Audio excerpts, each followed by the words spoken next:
क्या आप भी प्रैक्टिस करना चाहते हैं करंट अफेयर्स के क्वेश्चंस? तो बहुत बहुत स्वागत है आपका हमारे यूट्यूब चैनल पर, जहां पर हम आपसे डिस्कस करेंगे करंट अफेयर्स के वो न्यूज़ और क्वेश्चंस जो कि हाल ही में सुर्खियों में बने हुए थे और एग्जाम्स में आने की इनकी पॉसिबिलिटीज़ काफ़ी ज़्यादा होने वाली है। तो चलिए वीडियो को शुरू करते हैं। उससे पहले आप चैनल पर नए हैं तो चैनल को सब्सक्राइब कर दीजिएगा, बेल आइकन को ऑन कर दीजिए और लाइक शेयर करना वीडियो को मत भूलिएगा।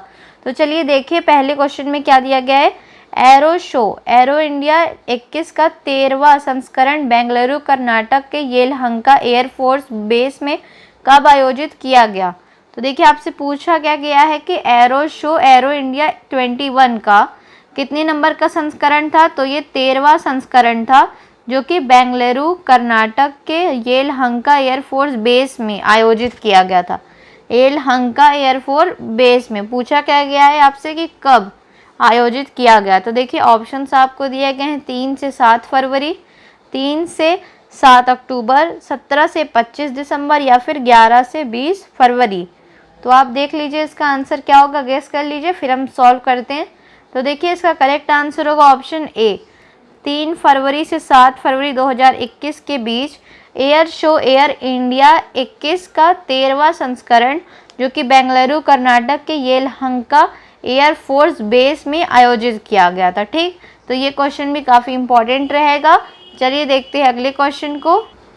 देखते हैं नेक्स्ट क्वेश्चन में क्या पूछा गया आपसे। हाल ही में भारत और किस देश ने ऊर्जा क्षेत्र को कार्बन मुक्त करने के लिए हाइड्रोजन और जैव ईंधन पर टास्क फोर्स का शुभारंभ किया? तो क्या पूछा गया है क्वेश्चन में कि भारत ने एक देश के साथ मिलकर ऊर्जा क्षेत्र को कार्बन मुक्त करने के लिए हाइड्रोजन और जैव ईंधन पर टास्क फोर्स का शुभारंभ किया गया। किन पर? तो हाइड्रोजन और जैव ईंधन पर टास्क फोर्स का शुभारंभ किया गया। तो पूछा क्या गया आपसे कि इस टास्क फोर्स का शुभारंभ जो कि हाइड्रोजन और जैव ईंधन पर किया गया है कार्बन मुक्त करने के लिए ऊर्जा क्षेत्रों को, तो किन दो देशों के बीच हुआ है? पहला तो दिया गया है कि भारत, और दूसरा देश आपसे पूछ रहा है क्वेश्चन में। तो देखिए ऑप्शंस आपको दिए गए हैं जापान, फ्रांस, ऑस्ट्रेलिया, अमेरिका। तो आप अपना आंसर गेस कर लीजिए, फिर हम देखते हैं इसका करेक्ट आंसर क्या होगा। तो देखिए इसका करेक्ट आंसर होगा ऑप्शन डी, अमेरिका। भारत ने अमेरिका के साथ मिलकर ऊर्जा क्षेत्र को कार्बन मुक्त करने के लिए हाइड्रोजन एवं जैव ईंधन पर टास्क फोर्स का शुभारंभ किया। तो देखिए ये क्वेश्चन भी काफ़ी इंपॉर्टेंट है, इंटरनेशनल रिलेशन से रिलेटेड है। देखते हैं नेक्स्ट क्वेश्चन नंबर 3 को। हाल ही में भारत और किस देश ने छोटे उपग्रहों के संयुक्त विकास के लिए एक समझौते पर हस्ताक्षर किए? हाँ, तो देखिए क्वेश्चन में आपको दिया गया है कि भारत ने किस देश के साथ मिलकर छोटे उपग्रहों के संयुक्त विकास के लिए एक समझौते पर हस्ताक्षर किया गया। तो ये समझौता किस लिए है? छोटे ग्रहों के संयुक्त विकास के लिए। और इसमें किन दो देशों ने समझौते पर हस्ताक्षर किया है? एक तो दिया गया है आपको कि भारत ने किया, और दूसरा देश के बारे में आपसे पूछा गया है। स्क्रीन पे आपको 4 ऑप्शंस दिख रहे होंगे, बांग्लादेश, भूटान, मालदीव, नेपाल। इसी में से एक करेक्ट आंसर है जिसे आपको गेस करना है। तो आप गेस कर लीजिए, फिर हम देखते हैं इसका करेक्ट आंसर क्या होगा। तो देखिए इसका करेक्ट आंसर होगा ऑप्शन बी, भूटान। हाल ही में भारत और भूटान ने छोटे उपग्रहों के संयुक्त विकास के लिए एक समझौते पर हस्ताक्षर किया है। ठीक, ये क्वेश्चन भी काफ़ी इंपॉर्टेंट रहेगा। देखते हैं अगले क्वेश्चंस को। क्वेश्चन नंबर 4, हाल ही में किस राज्य सरकार ने महिलाओं और बच्चों की सुरक्षा के लिए अभ्यम मोबाइल एप्लीकेशन लॉन्च किया है?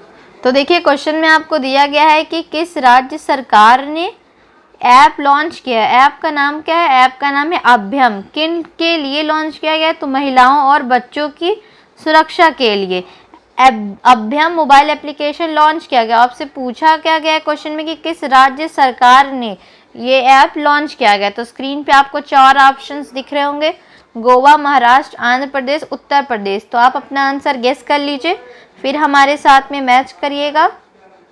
चलिए देखते हैं इसका करेक्ट आंसर क्या होगा। तो इसका correct answer option C, Andhra Pradesh. Andhra Pradesh की राज्य सरकार ने महिलाओं और बच्चों की सुरक्षा के लिए अभ्यम मोबाइल एप्लीकेशन लॉन्च किया है। ठीक, देखते हैं नेक्स्ट क्वेश्चन को। क्वेश्चन नंबर 5, भारत के दूसरे सबसे बड़े तेल उत्पादक ऑयल इंडिया लिमिटेड ने हाल ही में असम के किस स्थान पर एक कुएं में प्राकृतिक गैस की खोज की गई है? तो देखिए क्वेश्चन में दिया क्या गया है कि भारत के दूसरे सबसे बड़े तेल उत्पादक ऑयल इंडिया लिमिटेड ने। तो अब आपके लिए क्वेश्चन मैं छोड़ देती हूँ, आप बताइएगा कि भारत का पहला सबसे बड़ा तेल उत्पादक कौन सा है, ठीक है? क्योंकि इसमें क्वेश्चन में तो आपको दे दिया गया है कि भारत के दूसरे सबसे बड़े तेल उत्पादक है, कौन है? ऑयल इंडिया लिमिटेड है, ठीक। तो उसने क्या किया है कि हाल ही में असम के किस स्थान पर एक कुएं में प्राकृतिक गैस की खोज की? असम के कोई एक स्थान पर प्राकृतिक गैस की खोज की गई है ऑयल इंडिया लिमिटेड द्वारा, जो कि भारत का दूसरा सबसे बड़ा तेल उत्पादक है। और क्वेश्चन आपको पूछा गया है कि किस स्थान पर, असम के किस स्थान पर। तो ऑप्शंस आपको 4 स्क्रीन पे दिख रहे होंगे, देखिए ऑप्शंस पढ़ देती हूँ आपके लिए। दिग्बोए, तिनसुकिया, बारपेटा या फिर जोरहाट। तो आप अपना आंसर गेस कर लीजिए, फिर हम देखते हैं इसका करेक्ट आंसर क्या होगा। तो चलिए देखिए, इसका करेक्ट आंसर होगा ऑप्शन बी, तिनसुकिया। असम के तिनसुकिया स्थान पर एक कुएं में प्राकृतिक गैस की खोज की गई है। खोज किसने की है? भारत का दूसरा सबसे बड़ा तेल उत्पादक ऑयल इंडिया लिमिटेड ने असम के तिनसुकिया स्थान पर एक कुएं में प्राकृतिक गैस की खोज की गई है। तो ये क्वेश्चन भी इम्पॉर्टेंट है, इसे आप जरूर से याद कर लीजिएगा। और चलिए आगे बढ़ते हैं अगले क्वेश्चन की ओर। तो देखिए अगले क्वेश्चन में आपसे पूछा क्या गया है कि हाल ही में किस यूरोपियन देश ने एक जनमत संग्रह में गर्भपात को वैध बनाने के पक्ष में मतदान किया है? तो देखिए ये क्वेश्चन भी काफ़ी ज़्यादा इम्पोर्टेंट है। क्यों इम्पोर्टेंट है? क्योंकि इस क्वेश्चन में पूछा क्या गया है, आप वो तो देखिए। क्वेश्चन में क्या पूछा गया है कि किस यूरोपियन देश ने एक जनमत संग्रह में गर्भपात को वैध बनाने के पक्ष में मतदान दिया है, ठीक। ये भी देख लीजिएगा, गर्भपात को वैध बनाने के पक्ष में मतदान दिया है। तो क्वेश्चन में पूछा गया कि किस यूरोपियन कंट्री ने जनमत संग्रह में गर्भपात को लीगल यानी वैध बनाने के पक्ष में, उसके सपोर्ट में वोट दिया है। तो देखिए 4 ऑप्शंस आपको स्क्रीन पे दिख रहे होंगे, सैन मैरिनो, एंडोरो, मोनाको या फिर माल्टा। तो आप अपना आंसर गेस कर लीजिए, फिर हम देखते हैं इसका करेक्ट आंसर क्या होगा। तो देखिए इसका करेक्ट आंसर होगा ऑप्शन सी, सैन मैरिनो ने गर्भपात को वैध बनाने के पक्ष में मतदान किया है जनमत संग्रह में, जो कि एक यूरोपियन कंट्री है। ये काफ़ी क्वेश्चन इंपॉर्टेंट होगा, आपको पेपर में देखने को मिल सकता है, तो आप इसे याद कर लीजिएगा। और आगे बढ़ते हैं, देखते हैं अगले क्वेश्चन को। हाल ही में जारी एशियामनी 2021 पोल के अनुसार भारत की सबसे उत्कृष्ट कंपनी कौन सी है? तो किसके द्वारा ये जारी किया गया है? तो ये है हाल ही में जारी एशियामनी 2021 पोल। एशियामनी 2021 पोल के अनुसार भारत की सबसे उत्कृष्ट कंपनी कौन सी है? किस पोल के अनुसार? एशियामनी 2021 पोल के अनुसार। तो देखिए स्क्रीन पे 4 ऑप्शंस आपको दिख रहे होंगे, UBI bank, ICICI bank, HDFC bank या फिर एक्सिस बैंक। तो आप अपना आंसर गेस कर लीजिए, फिर हम देखते हैं इसका करेक्ट आंसर क्या होगा। तो देखिए इसका करेक्ट आंसर होगा option C, HDFC bank. HDFC bank को एशियामनी 2021 पोल के अनुसार भारत की सबसे उत्कृष्ट कंपनी जारी कर दिया गया है, ठीक। तो ये क्वेश्चन भी इम्पॉर्टेंट था। चलिए देखते हैं अगले क्वेश्चन को। क्वेश्चन नंबर 8, हाल ही में किस राज्य के नागा खीरे को जीआई टैग दिया गया है? तो जीआई टैग किसको दिया गया है? नागा खीरे को, ठीक। क्वेश्चन में पूछा क्या गया आपसे कि किस राज्य के नागा खीरे को जीआई टैग दिया गया है? ऑप्शंस आपको स्क्रीन पे दिख रहे होंगे, पश्चिम बंगाल, नागालैंड, त्रिपुरा, ओडिशा। तो आप अपना आंसर गैस कर लीजिए, फिर हम देखते हैं इसका करेक्ट आंसर क्या होगा।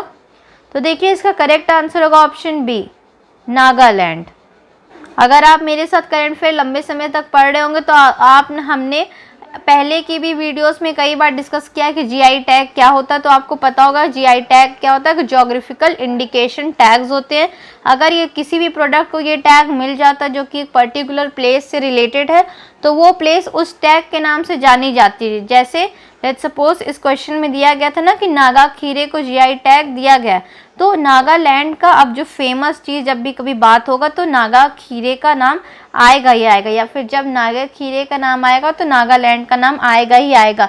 क्योंकि अब एक तरह से कह सकते हैं कि नागालैंड को नागा खीरे के नाम के वजह से भी अब जाना जाएगा, एक अलग ही पहचान मिल गई है। इसका फुल फॉर्म ही जीआई टैग का बताता है, ज्योग्राफिकल इंडिकेशन। ठीक, आई होप आपको ये क्वेश्चन अच्छा लगा होगा, ये वीडियो अच्छा लग रहा होगा तो प्लीज़ इसे लाइक करना मत भूलिएगा, और भी दोस्तों के साथ शेयर कर दीजिए जो कि करंट अफेयर्स इनके एग्जाम में पूछे जाते हैं और जो करंट अफेयर्स पढ़ना चाहते हैं।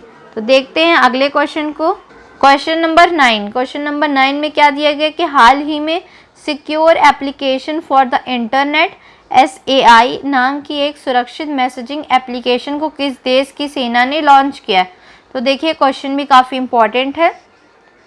सुरक्षित मैसेजिंग एप्लीकेशन को किस देश की सेना ने लॉन्च किया गया है, जो कि क्या नाम है उसका, secure application for the internet नाम की एक सुरक्षित मैसेजिंग एप्लीकेशन को किस देश की सेना ने लॉन्च किया। 4 ऑप्शंस आपको स्क्रीन पे दिखे हैं, तो आप अपना आंसर गेस कर लीजिए। ऑप्शन से रूस, नेपाल, अमेरिका, भारत। फिर हम देखते हैं इसका करेक्ट आंसर क्या होगा।